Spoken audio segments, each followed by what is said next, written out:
السلام علیکم، کیسے ہو آپ سب؟ امید کرتا ہوں کہ آپ سب خیر و عافیت سے ہوں گے۔ تو اچھا، آج ہم کچھ مزید قواعد سیکھیں گے۔ سوال: حروف خلقی کتنے ہیں اور کون کون سے ہیں؟ اس کا جواب ہے حروف خلقی 6 ہیں اور وہ یہ ہیں: حمزہ، ہا، عین،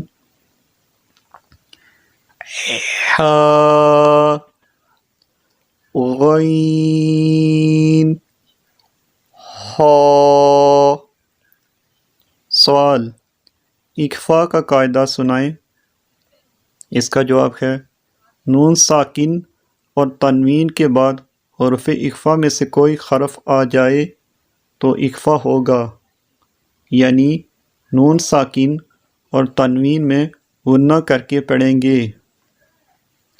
تو آپ سے گزارش ہے کہ آپ ہماری اس ویڈیو کو صدقہ جاریہ سمجھ کر آگے بھی شیئر کیجیے تاکہ زیادہ سے زیادہ لوگ اس سے مستفید ہو سکیں۔ جزاک اللہ۔